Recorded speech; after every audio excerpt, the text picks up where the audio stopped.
Before you panic over a buyer-broker agreement because of TikTok told you to, let's have a real conversation that nobody is having online about this buyer-broker agreement. Because everybody is screaming, don't sign it. Meanwhile, I'm over here like, actually, if your agent isn't asking you to sign one, that should concern you. And I know that people are probably going to get mad at me for saying this, but hear me out. Because if an agent is not following the way that the industry is supposed to operate, now, what else are they skipping? Like, think about it, seriously. If they're avoiding a required professional conversation because it just feels uncomfortable, what happens whenever, let's say, negotiations get uncomfortable or inspections get uncomfortable? How about the appraisal issues?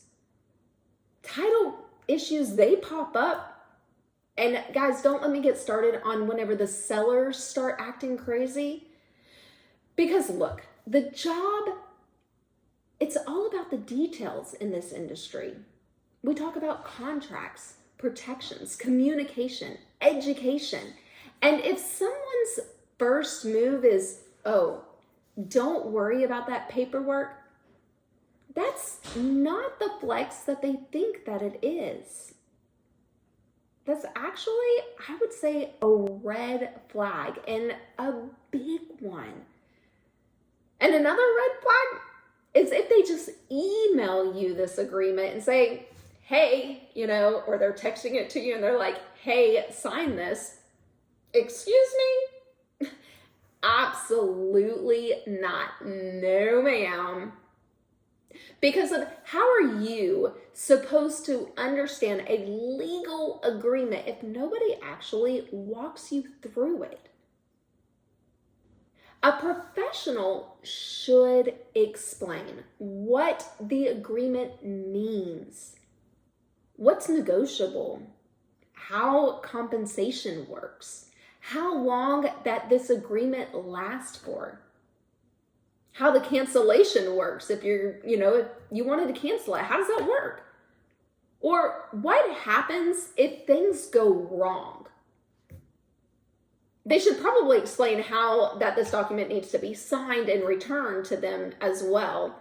Whether it can be hand delivered or if it needs to be, mailed back or emailed or, any of that, or what even happens after you sign it. Because even how documents are delivered matters sometimes.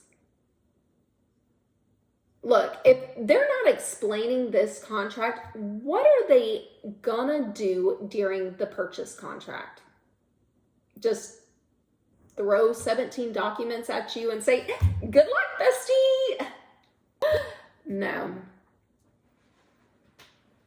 Your realtor should be walking you through this. You should feel comfortable asking, what does this section mean? Can we change this? Or what happens if I want out? Can I cancel and, work with another agent? Because sometimes you guys don't know. Or what happens if I accidentally sign 2 of these buyer broker agreements with different agents? Then what? Or what if I find myself a house? Or what if the seller isn't offering compensation? Or how long does this agreement even last for? How do I, return this document to you? I mean, guys, if your realtor gets defensive because of you asked questions, that's another red flag. Because let me tell you something. Confident professionals explain things. Pushy people avoid the questions. So now let's talk about what actually negotiable in this, because I think buyers don't realize this. This agreement is not like a take it or leave it. There are things that can absolutely be discussed. For example, you can discuss the length of the agreement. Like, you don't just have to go for what they put in that blank. Or if somebody sends you a 1-year agreement on day 1 and y'all just met 14 minutes ago at a coffee shop, I'm going to need everybody just to calm down because guys, look, you can discuss that. You can go for a 30 days, a 60 days, a 90 days, whatever makes sense for your situation. Another negotiable part is compensation. Y'all, this is a conversation. You can discuss, the percentages, the flat fees, the minimum compensation, or how the gaps are handled. So, if a seller offers less, whether the compensation is requested in the negotiations, all of that should be explained to you. Another thing is the area.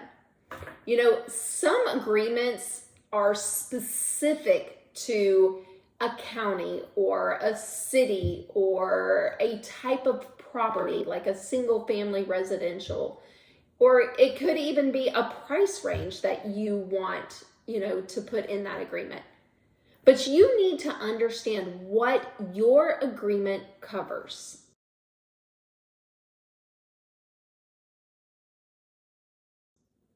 And let's talk about the cancellation, because people online act like signing this means that you're entering into this lifetime membership program. No, this should be a conversation about what happens if we're not a good fit. Because honestly, not every realtor-client relationship works out. Sometimes communication styles, they just don't match. Sometimes, expectations don't align. That's real life. And yes, buyers should absolutely ask, can I cancel if this agreement, is needed? Because every brokerage may handle that just a little bit differently. Some agreements allow, I would say, cancellations in writing. So if you write in or email, that you want to cancel, that, some will say okay with that. And then some brokers won't. Some will have like the protection periods. And that's why that conversation really matters. And one thing that nobody online is talking about is do not sign multiple buyer broker agreements with different agents at the same time without understanding what that means. Because depending on the agreements, that can create confusion about the representation and, the compensation there. Again, this is why education matters. But the important thing is your realtor should explain the process up front instead of acting weird, whenever you ask. And let me say this too. A buyer broker agreement should never feel like you're being pressured into doing something. It should feel like they're giving you clarity on it. Because a good realtor isn't scared to explain their value. They're not scared to answer any of the questions that you have. They're not even scared to kind of walk you through the hard conversations. And honestly, I think that buyers deserve more education right now, not less. because of the market is already stressful enough without social media making everybody think realtors are hiding secret traps in their contracts. We're not. Well, I'd say that the good ones aren't anyway. That's right. A realtor, the one that is really good for you, is going to say this. They're going to be like, I want you to fully understand this before you sign anything. That's professionalism. Not just like, here, sign real quick, or even getting that little text of, here, sign this. Absolutely not. Because if they're lazy about this part, I'd start wondering what else that they're going to be lazy about. And can we talk about something else for a second that nobody seems to be monitoring? Because I keep seeing videos where, people are acting like this buyer broker agreement, that it only protects the realtor. Look, that's simply not true. Let me explain to you why. Because if you have ever been shopping for a house and then you have had multiple agents calling you on the phone and, texting you and trying to show you different properties and telling you different things and giving you just all sorts of different advice, you know how confusing that gets. Because of one agent, might say that you should ask this offering price, and another one's like, you should go below the asking price, and then you may have one that says that the inspection's no big deal, and then another one that kind of says, run, At some point, you're wondering who you're actually working with. And that's one of the reasons representation to me matters big time. Because of when you choose a realtor and you establish that relationship, you're choosing someone who is supposed to be advocating on your side for, your best interest in this transaction and, helping you throughout this entire process. Not just opening the door and unlocking and just showing you the house, or not just even just sending you listings, but actually representing you. And I think that buyers deserve to know, that's a much bigger responsibility than most people realize. Your realtor is helping you evaluate contracts. They're helping you understand disclosures. They're helping you identify potential risk.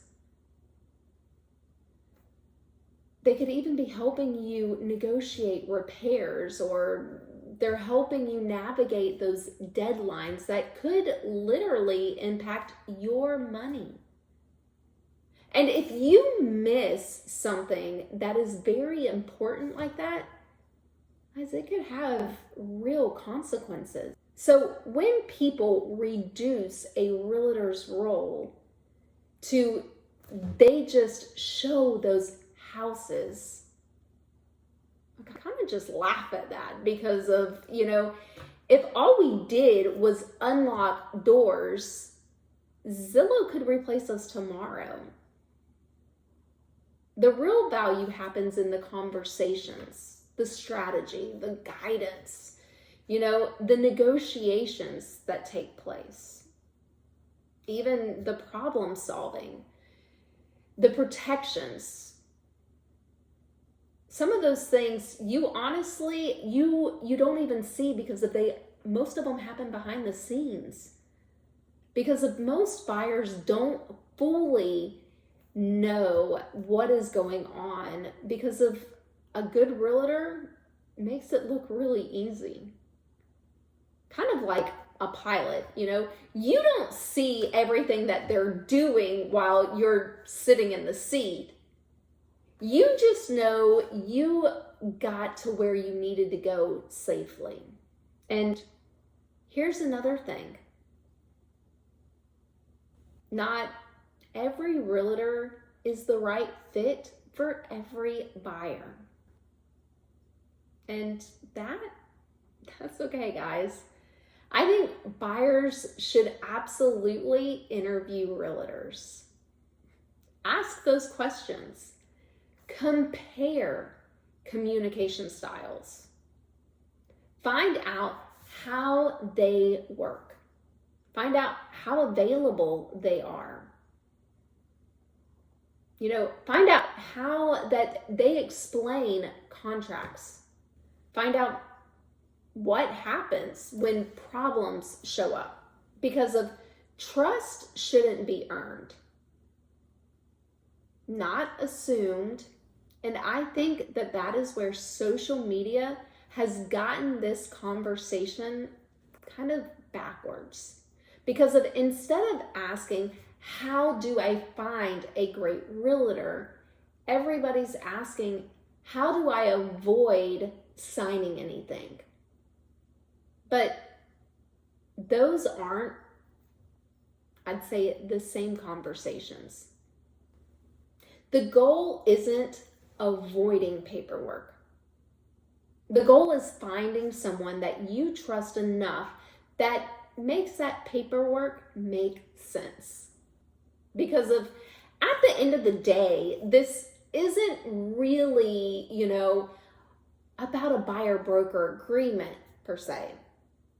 It's all about relationships. It's about communication. It's about expectations. And it's about making sure that when you're making one of the biggest purchases of your life, that you have someone sitting on your side of the table who is willing to educate you, advocate for you, and answer every question that you have without making you feel rushed.